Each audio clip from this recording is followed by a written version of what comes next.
Welcome brothers to another Warhammer video. We continue that journey on the Warhammer knowledge grind, as I like to call it. Today we check out the Adeptus Mechanicus from Exploring Warhammer 40k. Yes, we're taking a trip to Mars to see what goes on over there. Obviously we have a base knowledge of what happens and what the Adeptus Mechanicus is, considering they're pretty integral to the whole Warhammer effort and they're pretty integral to the Imperium, so we had to have a base knowledge of them from other lore videos. We know obviously they're probably the best tech guys in the universe. They're the pioneers of tech. They worship the tech god, but technically they also think the Emperor is the real life incarnation of the tech god. We know the Emperor made a deal with them so they would help him, and yeah, we know the basics. But now we're going to get a little bit more of an in-depth knowledge, and in the future we'll watch a very in-depth video, a longer form, but this one is the Exploring Warhammer video. This will actually be the second to last Exploring Warhammer video we do for the time being.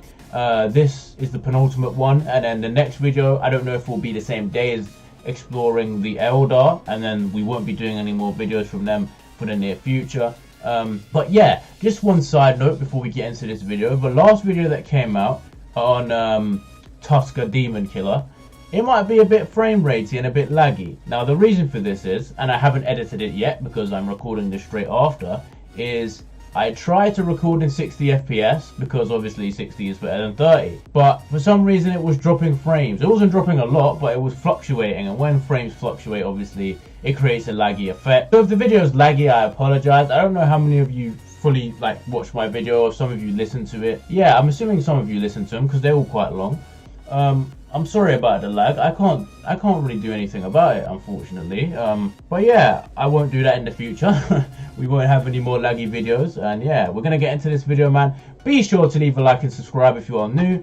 We're hitting that 350 subscriber mark right now, so I'm very excited. More content coming soon, of course, every day. And yeah, let's get into this video. And of course, you can suggest whatever you want, as long as it's watchable and it won't get copyrighted, and, The Adeptus Mechanicus. You can't have science fiction without the science. True. And the masters of science for humanity in Warhammer 40k are the Adeptus Mechanicus. Combining cyberpunk philosophies with elements of zealous piety, the Mechanicus are viewed with a mix of fear, awe, and curiosity. They are both separate from the rest of the Imperium of Man, as well as joined at their hip, and their fate is largely tied to that of the rest of humanity. We'll take a look at the various belief systems of the Mechanicus, their history, and of course, their technology. The Mechanicus got its start many millennia ago, when humanity first moved beyond Terra and colonized the planet Mars. Mars was terraformed, and a colony began prospering there, developing their own culture. The colonists of Mars were primarily scientists and engineers, along with miners and manufacturers. This colony would eventually become known as the Mechanicum of Mars, and in their separation from the rest of humanity, they developed a new religion, the Cult Mechanicum. A number of commandments would later be written by the Cult Mechanicus to codify their tenets. The first set are known as the Mysteries. First is that life is directed motion. Second is that the spirit is the spark of life. Third is that sentience is the ability to learn the value of knowledge. And fourth is that intellect is the understanding of knowledge. Both knowing the value of knowledge and understanding that knowledge is key to the Cult Mechanicum. Fifth is that sentience is the basest form of intellect, meaning that just being sentient is not enough, as you have to continue up the ladder of gaining and understanding knowledge. This leads to the sixth commandment, that understanding is the true path to comprehension. And the seventh, comprehension is the key to all things. Comprehension for the Mechanicum is notably different than just understanding, a sort of transcendent state of intellect that every cult member strives toward. Finally, the eighth mystery is that the Omnissiah knows all, comprehends all. The Omnissiah is the god figure of the Mechanicum, the embodiment of all knowledge. The second set are the warnings of the Mechanicum, beginning with the alien mechanism is a perversion of the true path, which is par for the course for humanity. Next, the soul is the conscience of sentience, and a soul can be bestowed only by the Omnissiah. It's funny that they believe in souls, but they believe the machines are the gods. Kind of odd, is it not? the soulless sentience is the enemy of all, which refers to artificial intelligence, or as they usually call it, abominable intelligence. The knowledge of the ancients stands beyond question, and the machine guards the knowledge of the ancients. Flesh is fallible, but ritual honors the machine spirit, and to break with ritual is to break with faith. Let's break some of these concepts down, as they are essential to understanding the Adeptus Mechanicus and the Tech Priest. You know what's so ironic about these dudes is scientists and engineers and all these guys that move there are usually considered not religious. A lot of scientists are kind of anti-religion.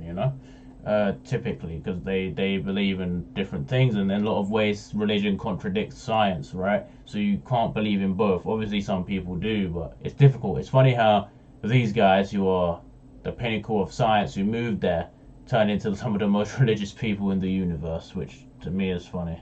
The cult Mechanicus believes in the divinity of knowledge, that the pursuit and understanding of knowledge is the highest and holiest path that a sapient individual can work toward. A man's flesh is weak and fallible, and ultimately their body is nothing more than a receptacle to hold their accumulated knowledge. Technology and machines are a concept of perfection, and tech priests will commonly cast off their mortal flesh in exchange for machined parts to bring themselves closer to their god, the Deus Mechanicus, also known as the Machine God. The Machine God is believed to be the progenitor of all knowledge, an omnipresent, omniscient force that is inherent in the universe. The Machine God has appointed humanity as its chosen people, and according to the tech priests, reveals its designs through selected prophets. Followers of the Machine God pursue knowledge in order to reach a transcended state of comprehension, so that they can understand the Deus Mechanicus. Since the cult Mechanicus believes that all knowledge already exists in some form, they are more devoted to safeguarding what they know and recovering technology from humanity's past than researching new technology. Additionally, the cult Mechanicus believes in the concept of machine spirit, extensions of the machine god that inhabit every piece of technology in existence. Whether or not a piece of technology functions is entirely based on its machine spirit's disposition. We encountered this in Hell's Reach, where obviously Grimalda sent his guy to get the cannon, and then, the Princeps with the Titan was like, the spirit won't accept him, it won't function. Well, it did function, didn't it? So this might be kind of bullshit here, If a gun's machine spirit is happy, it will fire as it should, whereas if it is upset, the gun will certainly jam. To appease the machine spirits and make sure they are kept happy, the tech priests of the Adeptus Mechanicus will carry out countless exacting rituals involving prayers and very specific motions. If even a single screw is tightened incorrectly, it could upset the machine spirit inside of the piece of technology. As the final warning says, to break with ritual is to break with faith. So it's less about understanding exactly how a piece of technology works, and more about believing in a ritual that appeases a divine force. I've been using the terms Mechanicum and Mechanicus interchangeably, but they are not the same group. The Mechanicum was the original organization that developed on Mars, and would later be fractured during the Horus Heresy. The members of the Mechanicum that remained loyal to the Emperor became part of the Adeptus Mechanicus, renamed to distance themselves from the heretical Dark Mechanicum, and they became more integrated with the Imperium of Man. Let's go back to the original Mechanicum on Mars, however. The colony on Mars was largely independent from Terra, and so during humanity's initial conquests of the stars, both the Terrans and the Martians conquered a number of their own planets. The Martians made these planets into massive forge worlds, covered with countless factories, continually outputting endless scores of machines. This was an era where humanity's technological knowledge peaked, and the entire scope of that knowledge was contained in tremendous databases, known as Standard Template Constructs, or STCs. Colonists would be sent down to a planet along with an STC, which would provide all of the information and plans to create shelters,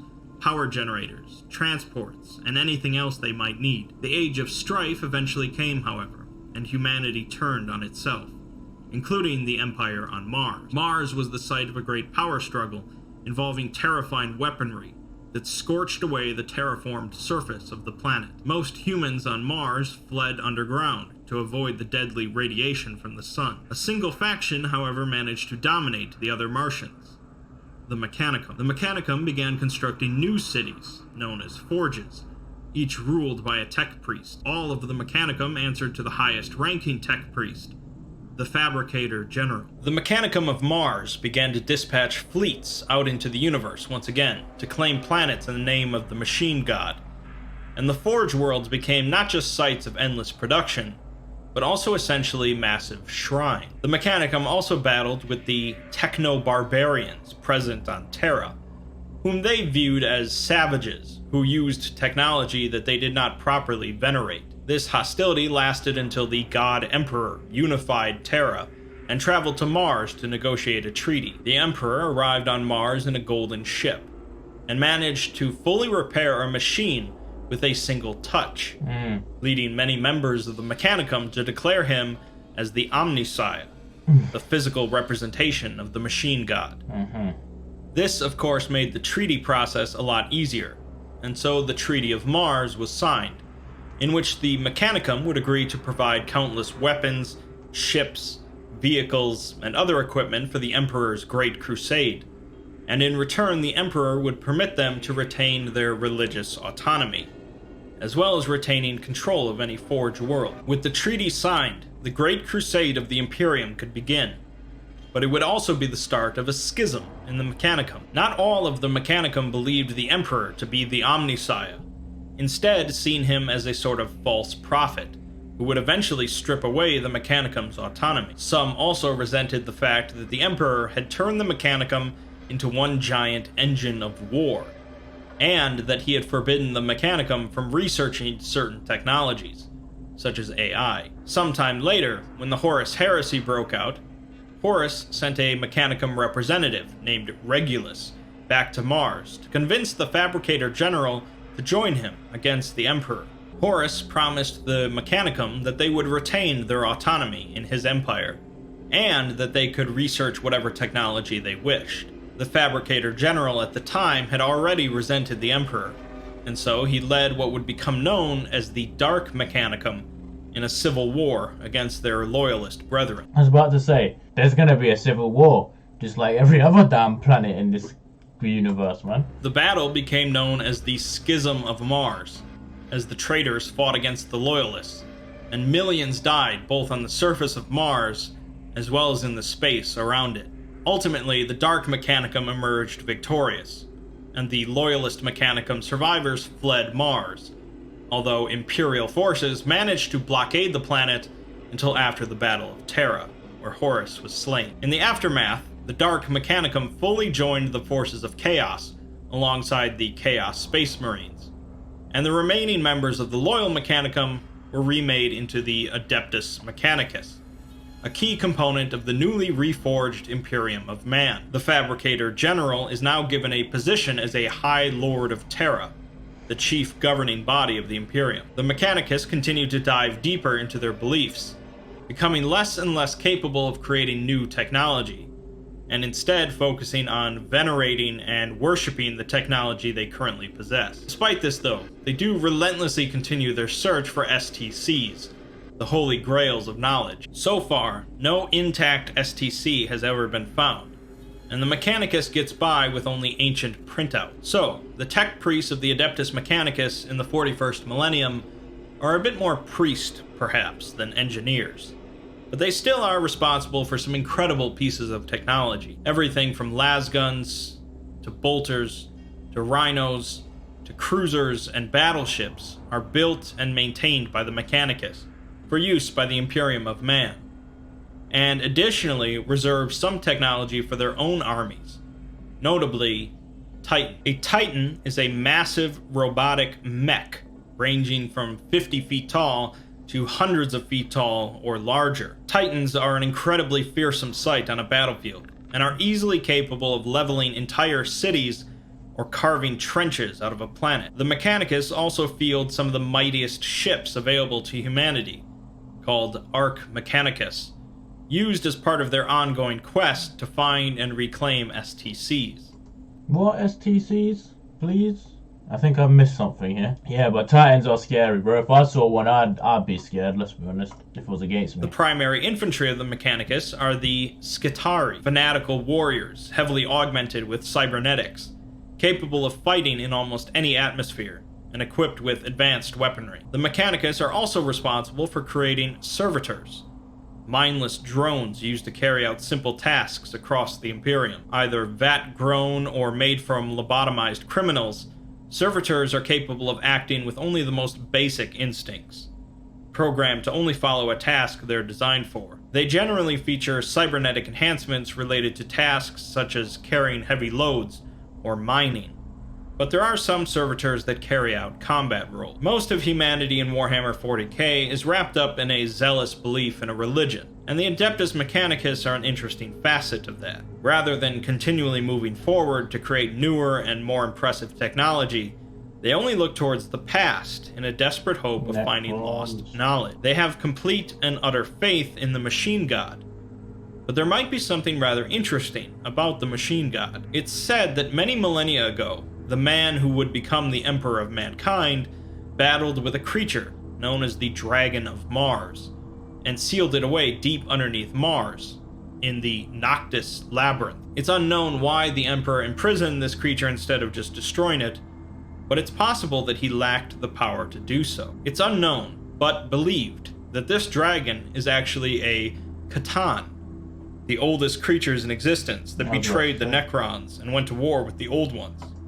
I was about to say, would it be one of those Catan guys when you saw the Necrons, right? From Machine God, because they had metal bodies, right? So it would make sense, and you can't destroy them. So this Catan, named Magladroth, or the Void Dragon, was said to be the most powerful of the Catan, and it's unknown what its fate was after the war in heaven, but it's believed to be slumbering beneath Mars. There are discussions then that what the original Mechanicum worshipped was not an omnipresent machine god, but instead a Catan sleeping underneath Mars. This is all hearsay at the moment, but the ramifications could be drastic if this were the case. Combining cyberpunk with religion is a very interesting combination, and the Adeptus Mechanicus end up being one of the most interesting aspects of humanity in Warhammer 40k. It's said by some that the Imperium could not survive without the Mechanicus, but the Mechanicus could survive without the Imperium. While that's certainly a topic for debate, it would be interesting if a schism ever developed between the factions, especially if the Catan underneath Mars actually woke up. Either way, the Mechanicus operate in a very complicated and conflicted form, caught between a yearning for knowledge and a fanatical devotion to ancient ritual. Oh wait, the quote, bro, the quote. When uttering the incantation, mark well that the rod is upon and not within the intake. The second incantation should not be uttered until all the fumes have come forth. Then the way shall be clear for the sacred wells to penetrate unto the heart of the engine. If the mounting be hot, say the third rune. If it be cold, the fourth rune is more appropriate, for then wrath of the engine will be aroused. The Book of 5 Runes. Well, ladies and gentlemen, there you have it, the Adeptus Mechanicus. A nice little intro for us. That was an interesting point he finished on. They could function without the Imperium, but the Imperium couldn't function without them. Considering they make so much stuff for the Imperium, that's probably true. You know, that's probably true, because they are so instrumental in making weapons and ships, and they make the Titans, they make everything basically. So if they decide to stop making it, it would probably take a big hit. They would lose production and probably have a sort of a what's the word, rationing, you know, because they wouldn't have enough to go around, right? But yeah, man, that's the end of that video. Be sure to leave a like and subscribe if you are new to the channel. Of course, you can suggest me any videos you want, and yeah, I'll see you all next time.